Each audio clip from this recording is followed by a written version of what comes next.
Shalom. Puji Tuhan. Tahu aja kalau saya bersaksi tentang ibunya anak-anak, saya selalu menangis.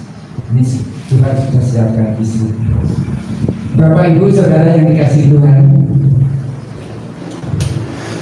pada malam Sabtu itu saya merasakan ibunya anak-anak itu turun dengan anggun, turun ke atas dengan begitu anggun, begitu cantik, tapi dia hanya tersenyum, tidak berkata apa-apa, hanya tersenyum. Saya sempat panggil Uti, saya terus terbangun, sudah nggak ada.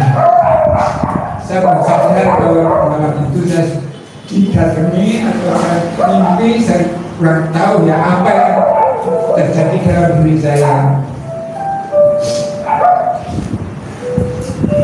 Saya terus terbangun terus. Dalam hati saya juga berkata ini, seandainya aku nggak bangun mungkin masih ketemu sama dia, tapi karena saya terbangun hilang semua. Pagi-pagi jam 5:30 adiknya ya Ragil yang di Pasuruan hampir saya tanya, Mas, 40 harinya Mbak Wiwi kapan? Saya jawabnya ya, gimana? Ano apa? Aku ditekani Mbak Iwi. Jadi bersamaan waktunya malam Sabtu itu saya didatangi dengan keadaan yang begitu anggun, begitu cantik, dengan pakaian yang sangat apa ya, istilah artisnya itu sangat glamor, berkilau gitu. Jadi, Senin saya bilang gitu, Senin malam Selasa tanggal 11 malam 20 Jolali giling-giling. Ya tapi karena hari Senin itu yang ngerjain segalanya di rumah nggak ada, adanya nanti hari Sabtu. Jadi nanti dia disampaikan tanggal berapanya sama yang mengumumkan satu pengumuman. Dan saya sangat bersyukur ya sampai hari ini walaupun keadaan saya itu masih belum terlepas dari kenangan bersama ibu. Setiap malam kan kamarnya saya yang tidurin ya, tidur di kamarnya ibu di belakang. Setiap malam saya cuma berdoa dan berdoa, kiranya Tuhan selalu mengampuni setiap dosa dan kesalahannya, dan kiranya Tuhan akan mengangkat derajatnya karena begitu setia sampai titik akhir. Dia masih tetap memuji Tuhan walaupun sudah belum waktu itu. Kemudian saya ingin menyaksikan setiap penyanyi itu mimpin pujian, dia tidak pernah lupa melantunkan sebuah pujian. Bila saatnya nanti ku tak berdaya lagi, hidup ini sudah jadi berat. Ini yang sangat menyentuh hati saya. Bagaimana tidak bisa menjadi berkat pada saat dia tergeletak di rumah sakit, tidak berdaya. Ada seorang anak, yaitu cucunya pasien sebelah, mondar-mandir sekitar umur 3-4 tahun.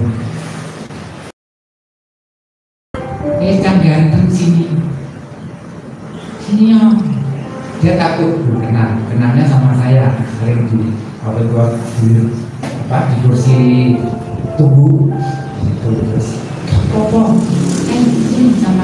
jadi sudah bisa ngobrol, ditanyain namanya, sudah sekolah apa belum, dan itu terus, oh aku nih duitnya 100, nggak kasih, nggak tahu maksudnya apa. Dia berikan pada anak itu. Betapa orang lain pun ibunya anak-anak begitu peduli, begitu berkat, ya. Dan setelah itu hari Senin pulang, hari Selasanya tengah malam dia nangis, nggak keluar suara tapi cuman di mata itu ada air mata. Saya harus buktinya kok nangis, saudara. Kenapa?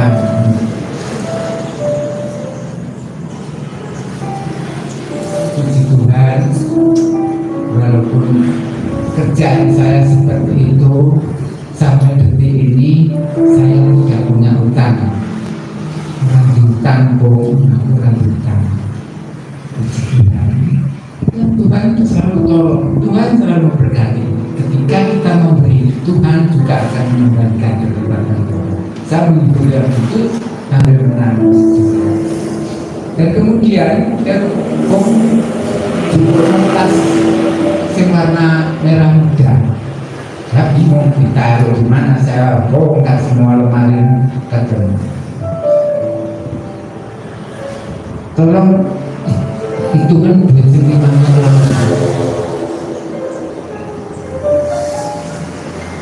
Saya hitung tengah malam itu sekitar sampai jam 1 atau setengah 2. Kemudian jok pakai saya bilang itu nggak sebut, saya nggak sebut nominalnya jok pakai. Kul ada mau amplop kayak biasanya itu sama sekolah. Saya tambah menjadi jadi nangis. Betapa ibunya anak itu sudah keluar dari sekolah, tapi dia masih peduli sama anak-anak. Karena setiap malam dia waktu itu nyanyian anak-anak, kemudian nyanyi gereja, nyanyi rohani. Kalau sudah nggak ada yang lalu terus aku boleh nolak lagu rohani. Jasa mereka ya lancar, lancar, tapi ada rohani. Yang kedua, kok belum rekeningku, bu? Saya benar. Ada 2. Yang satu cuma 500.000, itu pun atas nama anak sekolahnya sana, bukan atas nama dia sendiri. Terus yang satunya ada 8 angka. Saya nggak sebutkan namanya, tapi saya apa itu, saya khawatir ada prasangka yang dari pihak lain atau siapapun itu. Kemudian paginya menantu saya, mamanya Radit, pagi-pagi datang membawakan apa itu kemarin Pak. Langsung saya tunjukkan, iki piro kone, kan saya nggak pakai kacamata, jadi iki piro kone, saya minta Pak, iki amanah ibu, kon ngeduni nanggone butuh-butuh. Misalnya ada 6 juta ya, 2 juta, 2 juta, 2 juta. Pokoknya suruh roto. Berarti nanti saya sambil nangis itu, laku dibeyopo. Aku kok mau apa? Tapi saya memang sudah merasa bahwa ibunya Nana itu sebentar lagi akan keluar. Itu saya sudah merasakan sejak keluar dari rumah sakit Medika Utama di Wonosobo. Sudah sembuh, 2 hari kemudian dia ngajak jalan-jalan, dia ngomong aku, saya bonceng sepeda. Selama hidup saya berumah tangga dan selama saya punya sepeda motor, setiap kali saya bonceng, namanya pegangan, suruh pegangan begini, tidak mau sama sekali. Belum pernah, betul, belum pernah pegangan seperti ini. Kemudian waktu itu kaget saya, kok tiba-tiba itu gundelan pinggang. Waduh, insting saya sudah, aduh ini sudah lain. Enggak biasanya. Biasanya itu kalau suruh pegangan cuma menjawab teng sama pegangan baju. begini aja, dikingir gini aja. Betul itu. Ini kok pegangan begini? Apa ini? Tuhan beri petunjuk. Itu sempat berjalan beberapa bulan. Itu terjadikan November, Desember. Nah, Desember kan masih ikut Natalan. Januari pun waktu pelantikannya Mas Natal juga masih ikut. Nah, setelah itu tanggal berapa itu keadaannya drop atau HPA itu sampai berulang 4 kali. Pada yang keempat itu dia tuh kok aku ternomulai dulu. Setiap saat itu kok aku ternomulai dulu aja. Urung oleh nanti dokter ngomong boleh pulang, aku langsung dijemput mobil pulang. Tapi sebentar lagi bilangnya juga itu. Kok ayo toh enggak, kalau saya pengen mulai dulu. Seperti itu, setiap saat seperti itu. Nah, itulah terjadi sebelum pulang itu sama anak-anak tadi, anak kecil tadi. Kemudian dia bilang, aku pengen sedekah anggone toko-toko warung RT. Konco-konco gereja diundang nang omah ini. Ya ngomong apa tapi aja ngomong reno-reno. Aku sambil nangis saya juga itu. Aja ngomong reno-reno, tapi saya juga memang sudah merasa Tuhan, tolong Tuhan angkat penyakitnya apapun caranya, apapun yang akan terjadi nanti. Tolong Tuhan angkat penyakitnya, pulihkan kesehatannya. Itu yang saya selalu minta. Hari Rabu dia masih nyanyi-nyanyi haleluya, haleluya, puji Tuhan. Malam Kamis pagi sudah gak mau makan, gak mau minum. Saya langsung membel adiknya yang pensiunan itu perawat ABH. Dek, mbakmu gak kelemahan di mimi yuk gak gelem. Oh jadi paksa mas, gue malah keselak. Dan saya sudah setiap malam setelah pulang dari rumah sakit yang terakhir itu, dia itu maaf.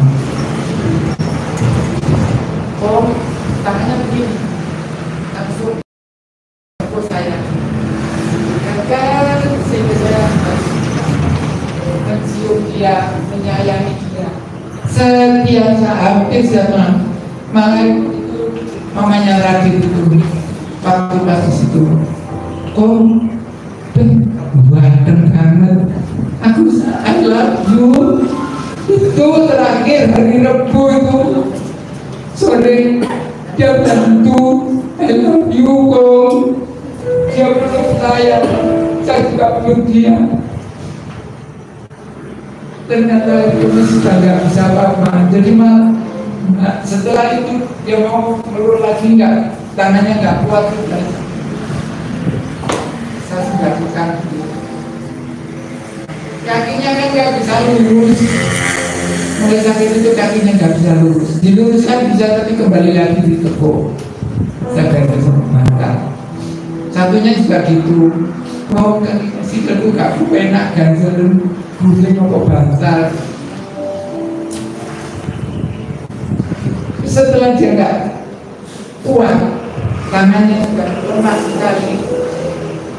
Saya kotor gini, kakinya saya luruskan, nggak kembali. Saya semakin jadi nangisnya. Karena apa? Ini kan pertanda yang Tuhan berikan.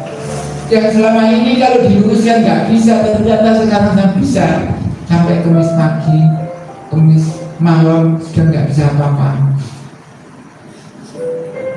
Hari Jumatnya tanggal 11 itu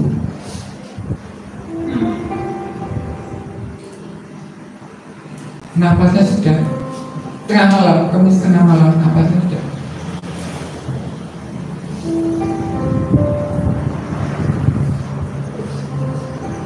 Saya sudah nggak pernah berhenti nangis. Pagi jam 9, mamanya Radit telepon, maaf, ibu pripun keadaan ibu. Saya waktu itu keadaan sudah nangis terus karena sudah seperti itu. Saya nggak bisa ngomong, cuma saya foto, saya video, tangannya juga sudah saya susun, kakinya sudah lurus. Hanya saya tunjukkan itu aja, saya nggak bisa ngomong apa-apa. Keadaan ternyata benar, pertolongan Tuhan memang luar biasa ya. Istilahnya siksa dunianya hanya sebentar, cuma 2 bulan. Dan benar tergeletak di rumah itu 2 bulan. April, Mei.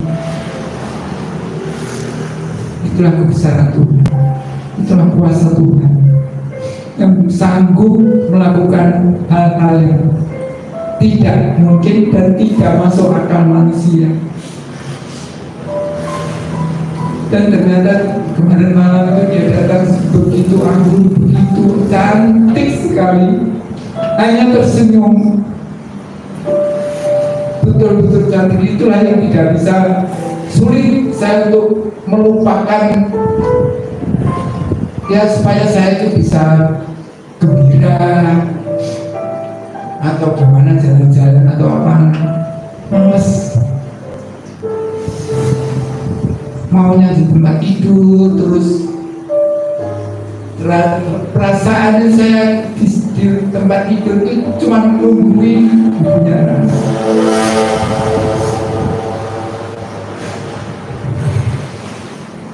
Itulah kenangan yang saya rasakan selama ini, yang saya sangat bangga, sangat bahagia sekali. Sampai detik terakhir dia masih menyebut haleluya, puji Tuhan Yesus baik. Jadi itu mengajar kita agar iman kita sampai di bawah mati. Jangan sampai berhenti di tengah jalan, sampai akhir hayat punya anak-anak senantiasa memuji Tuhan. Demikian sedikit kenangan atas kebersamaan kami sama ibunya anak. Dan kesaksian ini saya yakin boleh menjadi berkat bagi kita semuanya. Mencontoh, saya tidak menonjol-nonjolkan ya, tapi memang patut dicontoh. Apapun kesulitannya, apapun tantangan kehidupannya itu, kok bengok, kok nggak pernah.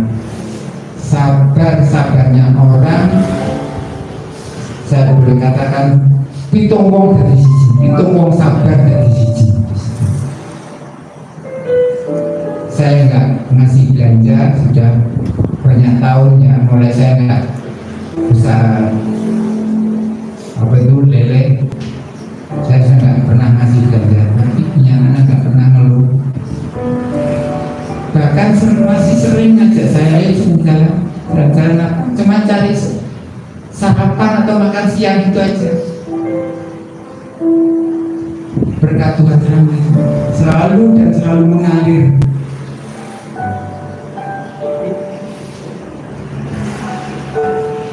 Kalau dipikir ya, gajinya berapa sih? Cuma 300 pernah disaksikan. Memang betul cuma 300. Tapi ternyata sampai detik ini dengan kehidupan kami seperti itu tidak pernah kekurangan. Pas butuh juga pas ada. Tuhan senantiasa menyediakan kebutuhan kami. Itulah kenangan indah yang boleh saya sampaikan kiranya boleh menjadi berkat bagi kita semua.